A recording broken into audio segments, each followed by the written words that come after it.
All right, everyone, good afternoon. You know, last time I forgot to even introduce myself. I think everybody knows me, but if you don't, I'm Wayne Motts. I'm the President and Chief Executive Officer here at the Gettysburg Foundation. We're so grateful all of you came out for the anniversary of the battle and for our Sacred Trust programs, which we're so happy to have back. So the last program, at least in the day, which is today, for those of you that are holding tickets for Kent Masterson Brown, he will go on at 7 o'clock and 6 p.m. He'll be signing books here in the building. That's free, but we did have to ticket it because we have limited spacing inside the auditorium here. The building will close at 5 o'clock when Dr. Jordan is finished, so you will all be asked to leave, and then the doors will come open at 6. We do have cleaning. We have things we have to do too, everybody, inside the main visitor center. So we just appreciate it. It's been a great but very busy July 1st, 1863, right? No, 2022, right? Make sure we get this right.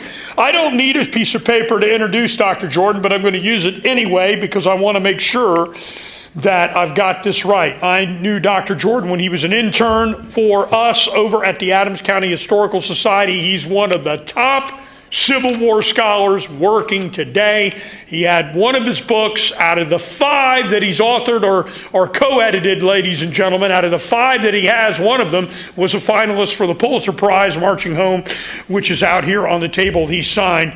So it's just great to watch him move in this field, and he's working top scholar in the field here today, and we're so grateful that he's with us here today. Dr. Jordan is an associate professor of Civil War history and the chair of the history department at Sam Houston State University. Wonder what he does in his spare time. Well, he's a new father. That's what he does in his spare time, which is a lot of work. He's the author or editor of 5 books, as we've said, including Marching Home, Union Veterans, and the Unending, which Civil War, which was a finalist and one of the runners-up for the Pulitzer Prize in history. And 1,000 May Fall, an immigrant regiment of the Civil War. And he's also at work right now on a new biography that he's working on. He talked to me about. He's going to talk today about his newest work, which is on the 107th Ohio Volunteer Infantry Regiment. Not only do I like him on all kinds of other levels, but he's a native Buckeye, just like me. So, which is what he's going to talk about today. So without any further ado, we're so grateful, Dr. Brian Jordan, to join us here today. So Brian, take it away. Thank you so much, Wayne, for that kind introduction. Thanks to all of you for being here this afternoon. It is an honor to speak at Gettysburg on this day.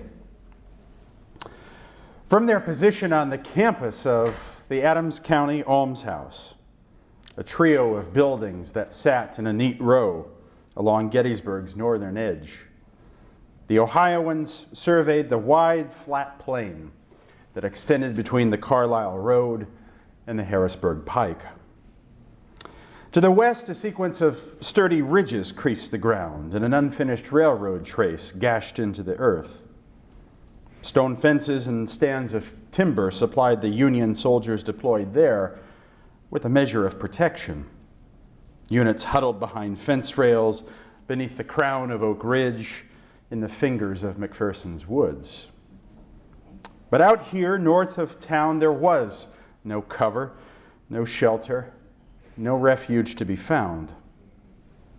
As the Ohioans looked to their front on this warm July afternoon, they spied only the slight earthen knob that locals called Blocker's Knoll.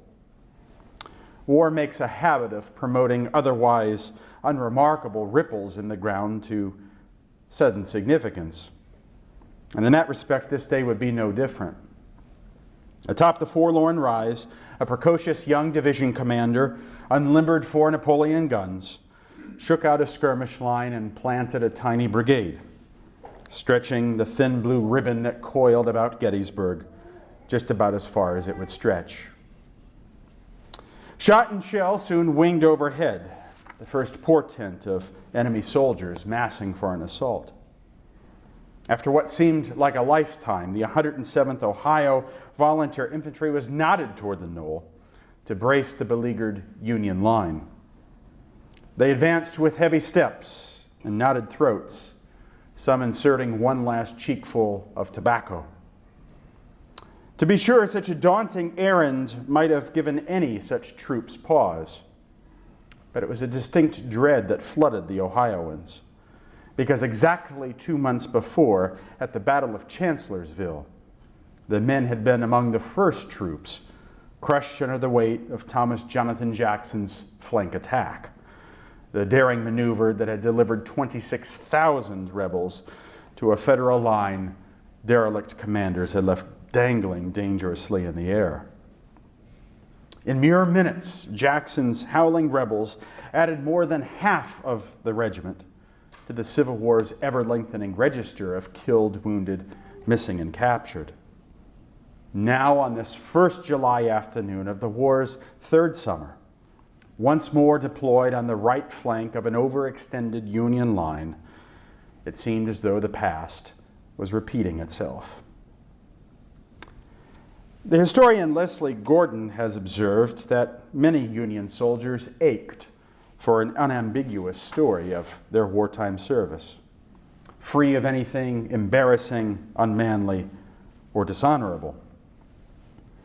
But the men of the 107th Ohio came to understand their participation in the Civil War by tallying, and indeed taking pride in, the enormous suffering, losses, and sacrifices they experienced on and off the battlefields of the American Civil War. They were especially anxious to demonstrate to a politically divided citizenry back home that they could battle no less manfully than their native-born comrades. Harvested in the late summer of 1862 from a dozen northeastern Ohio counties, the 107th was an ethnically German regiment. Very nearly 70% of the men on its muster rolls were foreign-born. Immigrant soldiers, of course, were hardly unknown in Lincoln's armies. More than 200,000 German immigrants donned Union blue between 1861 and 1865. But most of those men fought in native-born regiments, or were sometimes shoehorned into individual companies. Only 30 of the more than 3,500 military organizations that comprised the United States armies during the Civil War were ethnic regiments, units in which immigrants outnumbered native-born soldiers. The 107th counted itself on that short list.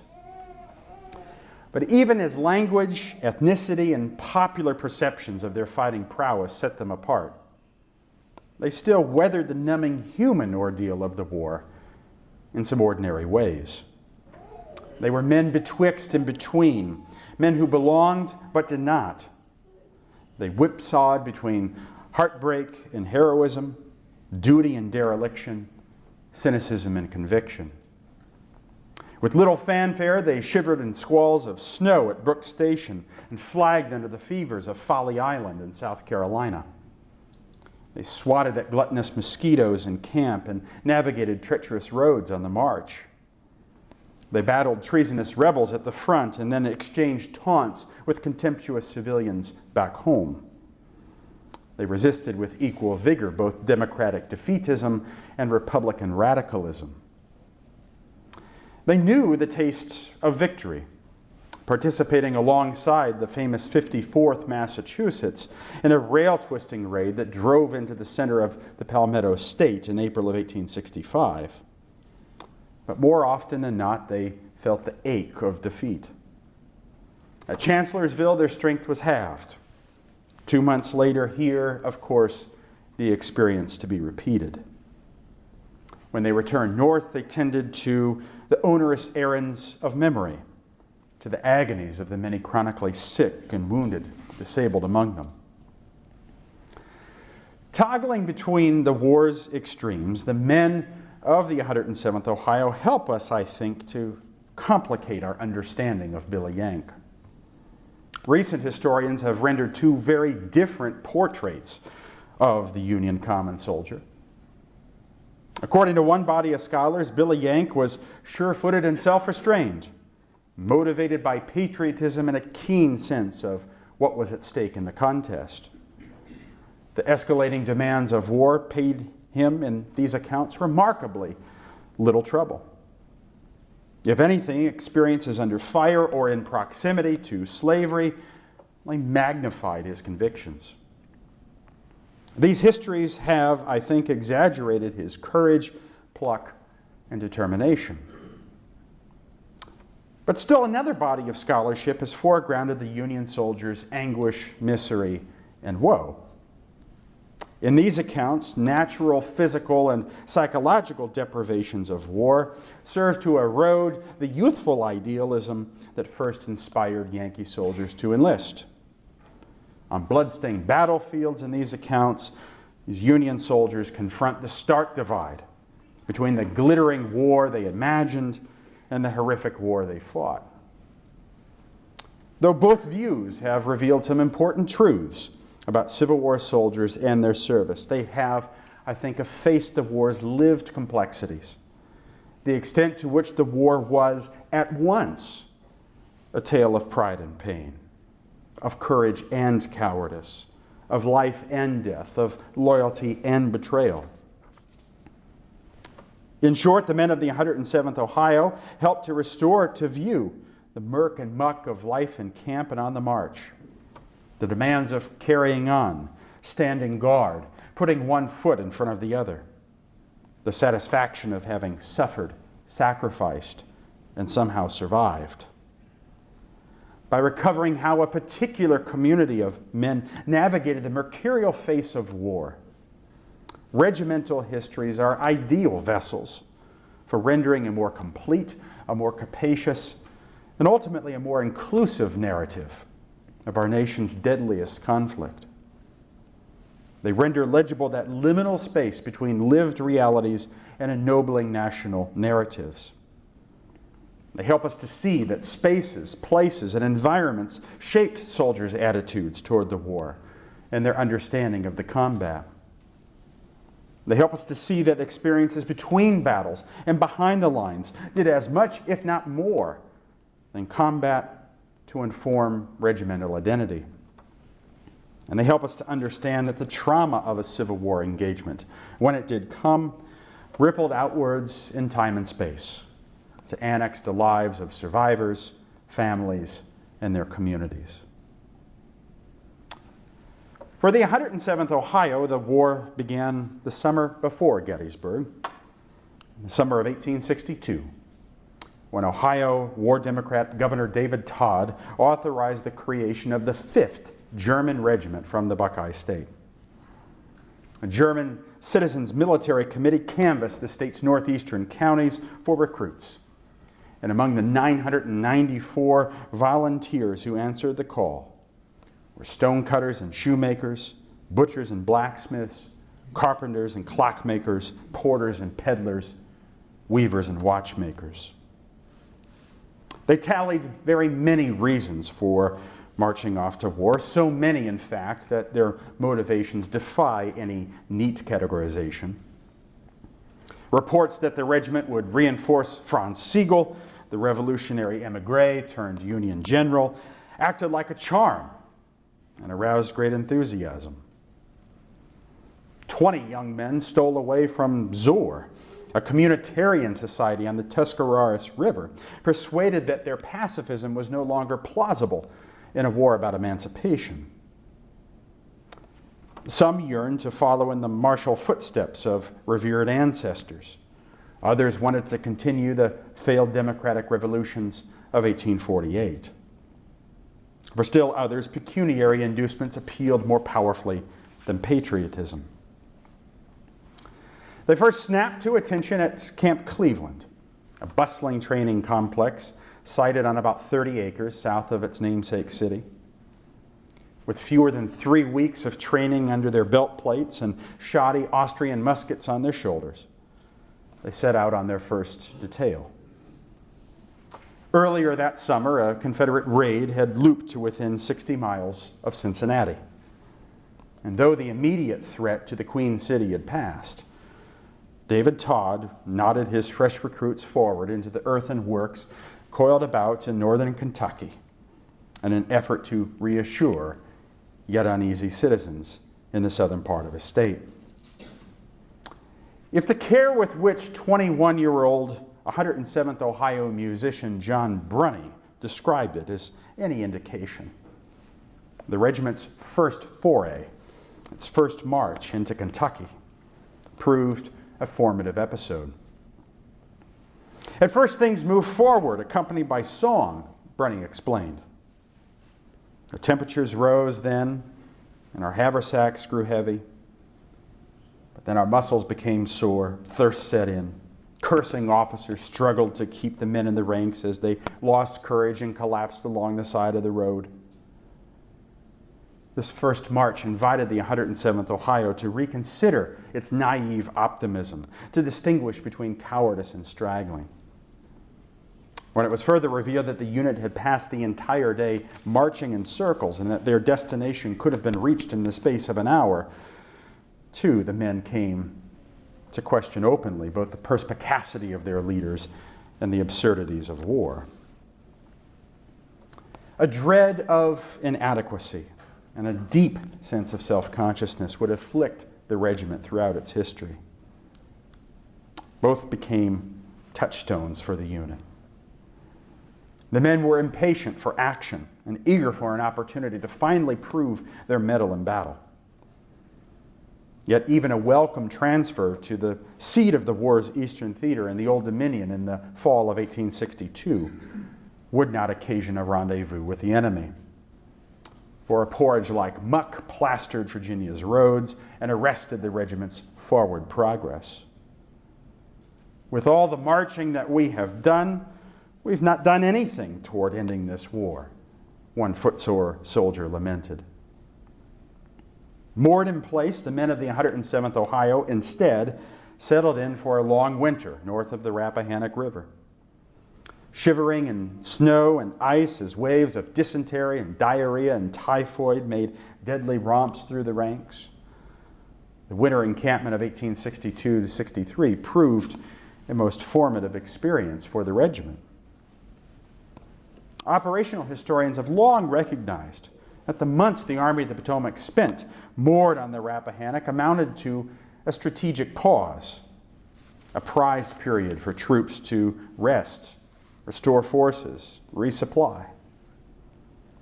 But less fully appreciated, I think, is the extent to which that encampment invited sustained reflection among enlisted men, both about their participation in the war and the peace movement that was then rapidly gaining adherents on the northern home front.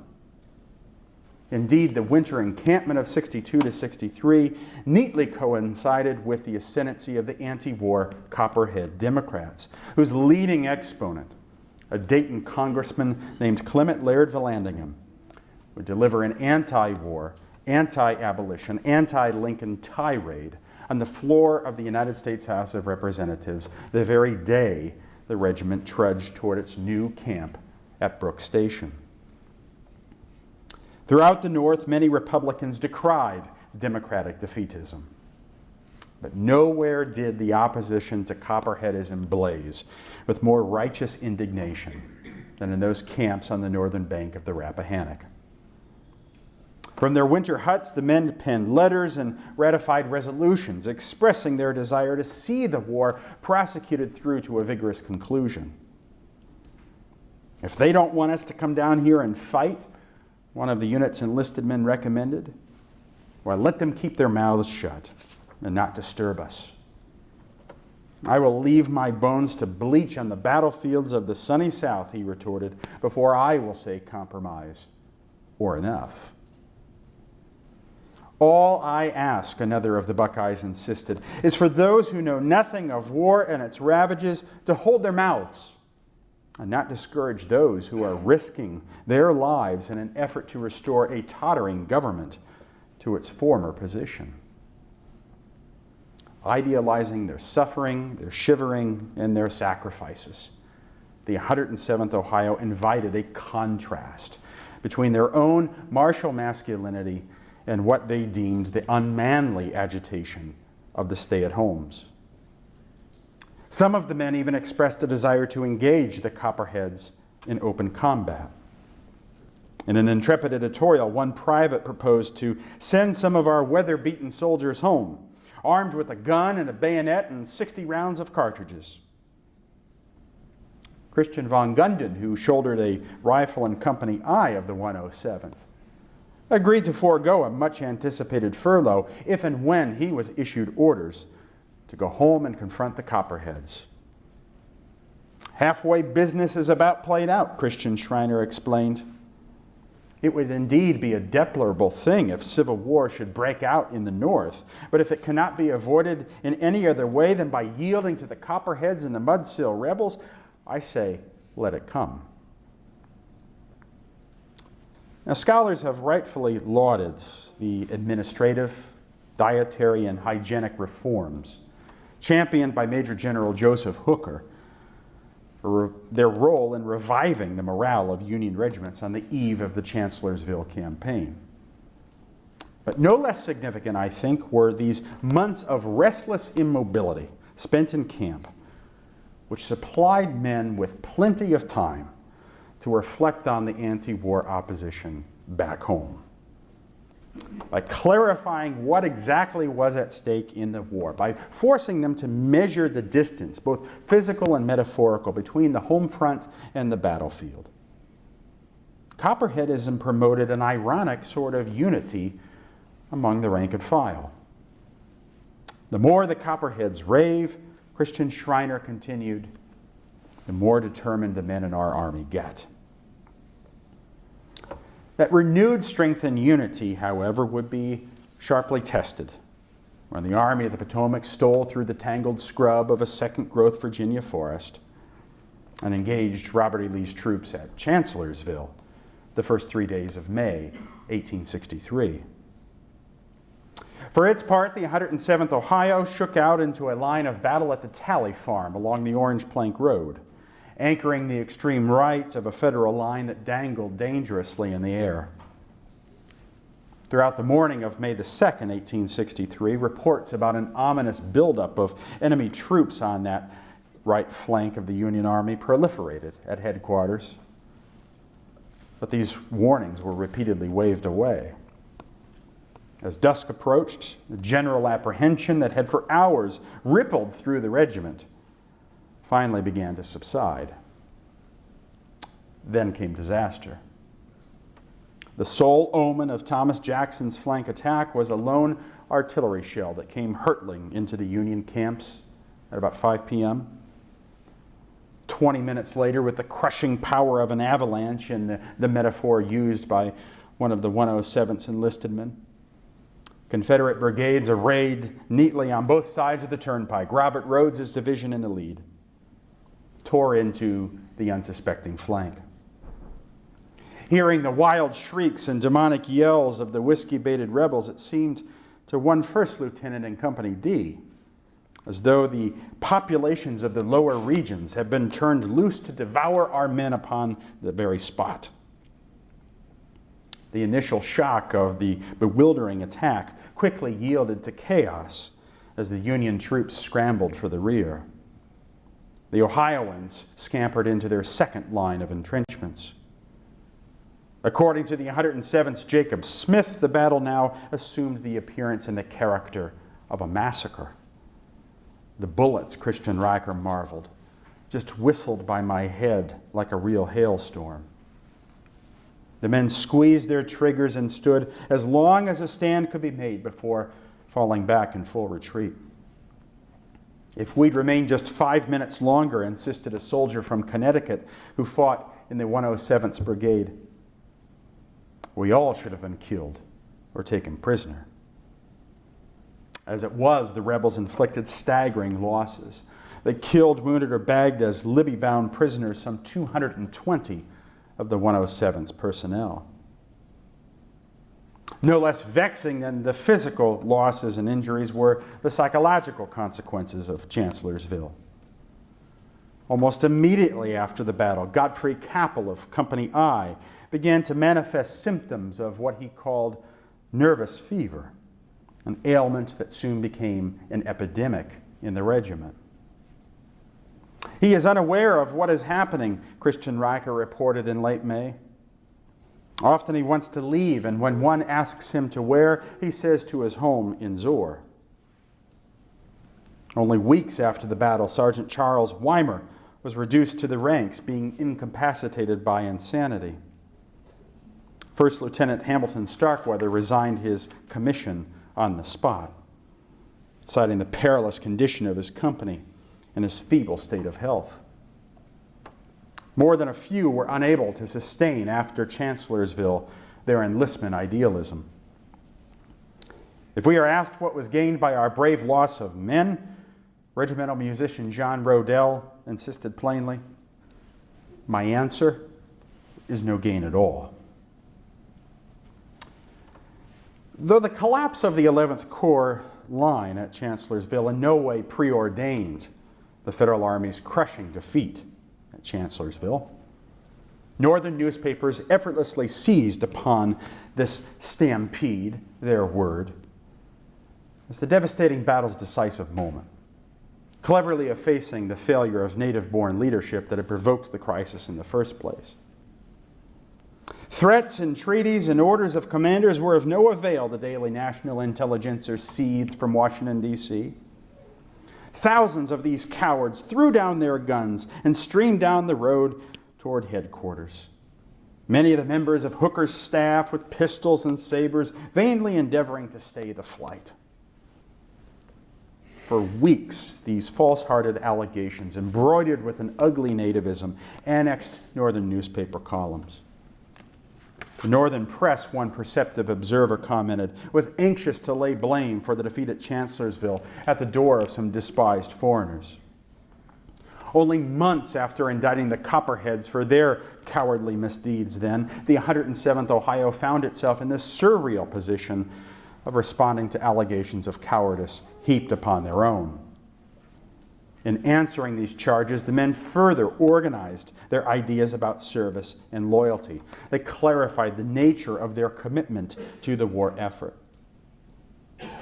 I saw a letter from home yesterday, Lieutenant John Winkler reported, stating a report that our company left the battlefield and ran at the appearance of the rebels without firing a shot. In a tart epistle he addressed to his hometown newspaper, the Worcester Republican, the Wayne County soldier explained that it was his duty to inform his friends back at home of the facts. We went forth to do battle for the Union and the Constitution, he wrote. We want to be used decently and not abused. For the ethnic soldiers of the 11th Corps, the struggle to establish what happened along the Orange Turnpike would be nearly as trying as the battle itself.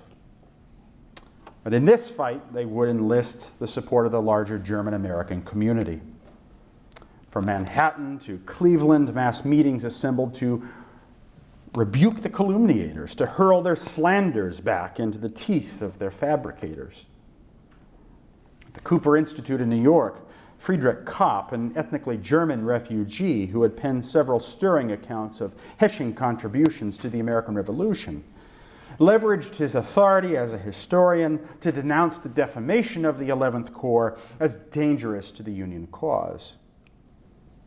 I never knew a soldier, he explained, who was willing to fight the enemy in the front when his comrades or the people for whom he fights stand ready to stab him from behind. The 107th Ohio had not yet then taken inventory of the tragedy that befell them along the Orange Turnpike when 2 months later they once again found the thick of the killing. Here at Gettysburg, the men fought in the shadow of Chancellorsville in search of a redemption that would continue to elude them. The men stood their ground and shot as fast as they could, in the words of one volunteer.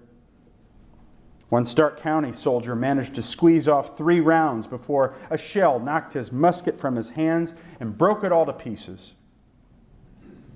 But before long, the Federal line up on Blocker's Knoll collapsed under the overwhelming pressure of an enfilading enemy fire delivered by George Pierce Doles' Georgians and John B. Gordon's men. The Ohioans abandoned that deadly perch to which they should have never been assigned, offering whatever resistance they could as they scrambled for the rear. Back at the Almshouse property, the 107th's adjutant, Peter F. Young from Cleveland, gripped the regimental colors in a daring attempt to rally the dazed remnants of the regiment. The retreat through town was no less harrowing, but it was especially so for the unit's ambulance detail. Obliged to wind wagons heaping with wounded and injured men through the confused, gnarled masses congesting the borough's streets and alleys. We were not long in finding sufficient wounded soldiers to fill our wagons, Jacob Smith shuddered with wry understatement. Smith's cargo testified to the intensity of the fight atop the knoll. One soldier, for instance, had been shot through the mouth, the musket ball entering through one of his cheeks and exiting out the other, ejecting 4 or 5 teeth and severing his tongue pretty near off. His life appeared, Jacob Smith wrote, to have been saved by the small Bible that he carried in a pocket over his left breast, in which still another piece of enemy lead had been lodged. For the second time in as many battles, the 107th had been thrashed. Of the 458 men who entered the fight that morning, no more than 171 limped to the unit's new position behind a low stone fence atop East Cemetery Hill. There, the next day, another bloody fight awaited. In that twilight action which swirled desperately around a well-poised federal battery, the Ohioans and their threadbare brigade repulsed the Louisiana Tigers, captured the colors of the 8th Louisiana, secured the anchor of the Fishhook Line, and set up the cataclysmic battle's final day. Save the occasional crack of a sharpshooter's rifle, the 107th would not come under fire on July the 3rd. Instead, they listened with nervous anxiety to the din of the rebel cannonade. After another restless night under arms, they advanced down Baltimore Street and into the borough. Though the battle had been won, this was no time for celebration. On this sortie, Gettysburg's panorama of death overwhelmed even the senses of men well acquainted with the war's devastation. Bodies swollen to twice their original size littered the fields north of the borough. The air became rank. The odors were nauseating, one soldier commented, and so deadly that in a short time we all sickened and were lying with our mouths close to the ground, most of us vomiting profusely. A thrashing rain made Jacob Smith's already unpleasant task of evacuating the wounded even more disagreeable, requiring his team to ford swollen creeks and trudge through thick mud. Creaking wagons delivered several loads of groaning and gangrenous men, among them 24-year-old shoemaker Casper Bohr, whose gunshot wound below the right knee would necessitate amputation, and Jacob Hoff, a Clevelander who would not make it through the night, to the farm of George and Elizabeth Spangler. Fronting the Granite Schoolhouse Road, the 156-acre property became the 11th Corps Field Hospital, and before long, a crowded graveyard. Demonstrating its peculiar capacity to thrust young men into previously unthinkable roles, the war made Alfred J. Ryder, the sturdy son of a Navarre, Ohio farmer, into a makeshift undertaker at that property. The regimental postmaster had been detailed to the hospital by the surgeon in charge, 28-year-old Dr. James Armstrong. Ryder worked without respite, lowering the dead into fresh-made graves, recording their names in an old farm ledger, collecting what remained of their personal effects for shipment back home. It was physically and psychologically demanding toil. Tracking back and forth between the hospital and the haymows to the regiment to deliver frequent updates about the status of comrades, Ryder actually wore through the souls of his brogans. The orchestra of human misery would go on well into the night. The shrill cries and heartrending groans of dying comrades, the only serenade on this 4th of July. The grief of Gettysburg would continue to prey upon the regiment. A doleful drip of reports from the hospital wards and hometowns where men tended to their injuries would continue to find the regiment that fall. These dispatches found the 107th adjusting to the muggy tropical clime of Folly Island, South Carolina, a dreary and worthless collection of sand hills, in the words of one of the men. In a humiliating move that seemingly confirmed the pejorative assessments of the press, the jaundiced accounts of their detractors, the 11th Corps was dissolved from the Army of the Potomac in August of 1863. The 107th Ohio, for its part, unceremoniously whisked off to the war's margins, obliged to mark time and to prowl about on picket, made to exchange their gray-clad enemies for a host of natural ones. Moored in exotic camps far from home, subjected to mindless drill and monotonous fatigue duties, the men could only betray their dejection and gloom in their letters and diaries. We looked every hour upon the same naked beaches of sand, one enlisted man explained, the same drooping palmettos. Unable to escape the thought that they had been consigned to irrelevance, the troops no longer shined their shoes or folded their gum blankets, polished their muskets, or snapped to military drill. They snubbed military conventions that now seemed but empty ceremony. Deprived of the opportunity to participate in headline-seizing battles, they instead chronicled with great fidelity their campaigns against sand fleas and scorpions, wood ticks and mosquitoes. In this way, they could continue to suffer and indeed even bleed on behalf of the cause. Keeping body, mind, and soul together would be a challenge as great as any they had faced in battle. By the fall of 1864, most of them looked for an end to the war at any cost. The 107th Ohio would be unique among Buckeye State regiments in delivering a plurality of its ballots in 1864 to the Democrat George McClellan. Little Mac, the men supposed, was likelier than Lincoln to end the war and to end the war quickly. "It is strange," remarked one Connecticut soldier brigaded with the unit for much of the war, "that these men who have endured so many hardships and periled so much for their country, that they might be so blind and ignorant as to try to support that which is working to destroy all of the good they have ever accomplished." McClellan, of course, would not be given that chance. Lincoln was comfortably reelected, and the Union war effort at last showed signs of promise and forward movement. The 107th Ohio even got one more opportunity to confront the rebels in battle. A sprite fight alongside the men of the 54th Massachusetts at Dingle's Mill in South Carolina on Sunday, April the 9th, 1865. The Ohioans acquitted themselves well, so well, in fact, that a young private named Henry Finkenbitter earned for himself the Medal of Honor for his daring rescue of two wounded comrades caught between the contending lines.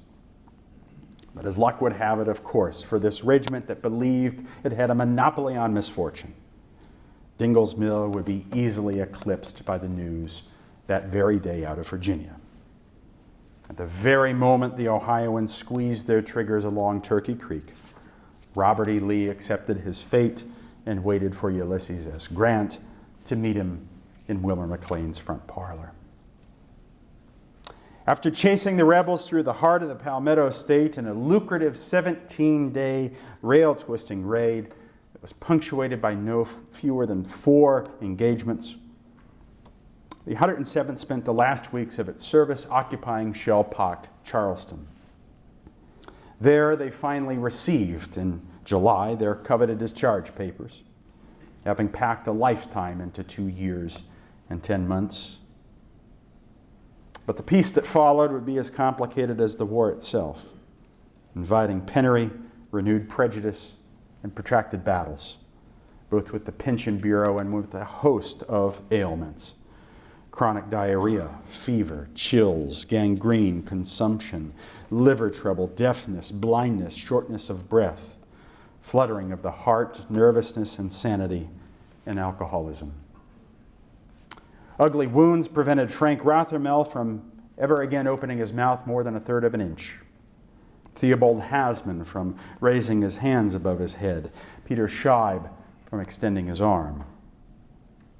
A shell wound up at Blocker's Knoll not only deafened Lanson McKinney, but left his face permanently disfigured. Together they had borne witness to the war's violence. Their furrowed brows and unsteadied gaits supplied compelling testimony about all that they had seen and experienced. The war was something indelibly inscribed on their bodies, something they were never able again to escape. To the very end, the men of the 107th Ohio believed that their many months of suffering had granted them a singular and distinct authority over the war and its meaning.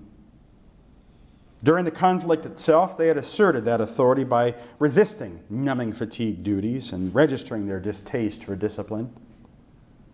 As veterans, they drew on that authority to demand new and more capacious definitions of sacrifice and suffering, and indeed the war itself.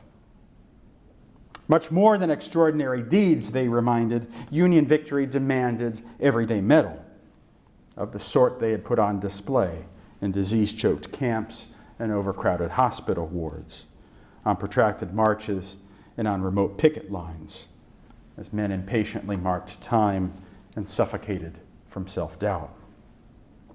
Empty sleeves were honorable scars, but so too, they maintained, were frostbitten toes and crooked fingers, raspy coughs, and labored breaths. Neither convinced they had climbed the snowy heights of honor, once described in elegy by Oliver Wendell Holmes, Jr., nor entirely ready to concede that the war had been some irredeemable folly. The men of the 107th Ohio instead fused pain and pride together into a single interpretation of the war. Loss and anguish were, for even the most sentimental among the regiment's veterans, fundamental to the conflict's meaning. Celebrations of the war's results, and there were many, always implied a sober reckoning with its costs. As one scholar recently observed, veterans revisited the terror of combat that had marked their service after the war, if only to take greater satisfaction in the comforts of a hard-won peace. Their sacrifices, they believed, bespoke their loyalty. While the legacy of emancipation divided the men in peace as it had divided them during the war, no one could deny that they had stood by the flag in the face of a treasonous rebellion. The nation, however, preferred to move on. So it was that in the twilight of the 19th century, Walt Whitman could declare that the fervid atmosphere and typical events of the war were in danger of being totally forgotten. Not a few of the regiment's veterans sensed that their unique war had not gotten into the books. In 1906, Martin Boyer appealed directly to the editor of the nation's leading periodical for Union veterans. "Please publish a short history of the 107th Ohio," he implored. "I am a reader of the National Tribune, but I've never seen anything in the paper concerning the 107th Ohio." The intuition that the regiment's experiences had not been adequately recorded similarly inspired Jacob Smith, the ambulance wagon driver, to put pen to paper on a unit history. He hoped, and tellingly I think as late as 1910, that something of the toils, dangers, labor, and hardships endured by ordinary soldiers in the Civil War might finally wind their way into print. "I have never in thought or word regretted what little I had done for my country in the way of duty," Smith concluded at the end of his long-forgotten book. "But I've always been proud that I'd taken some humble part in the great strife." confident but self-conscious, acknowledging the yawning void between the war he waged and the war his nation preferred to imagine. The old soldier had penned, I think, a fitting epitaph for his regiment. Our histories, indeed, even today, are rarely peopled with the likes of the 107th Ohio. But until we reckon with how and by whom our nation was saved, our understanding of the Civil War will remain impoverished. Thank you so much.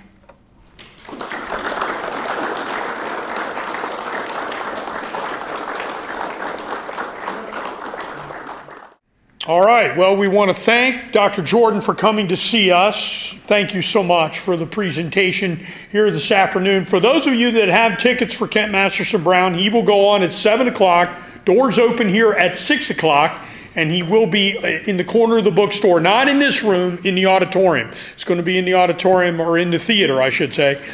He will be signing books here from just after 6, probably to around 6:45. His presentation will start at 7. Tomorrow morning, we're going to try this again, everybody.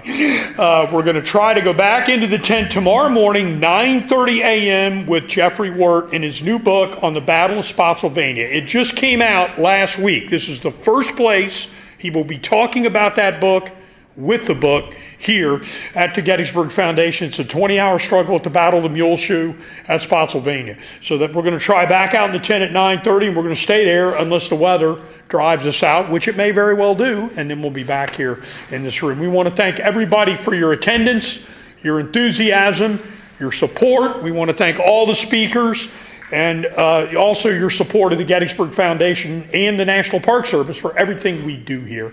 So we'll see you all tomorrow morning, and go out that door or out this way out to the lobby, okay? Thank you.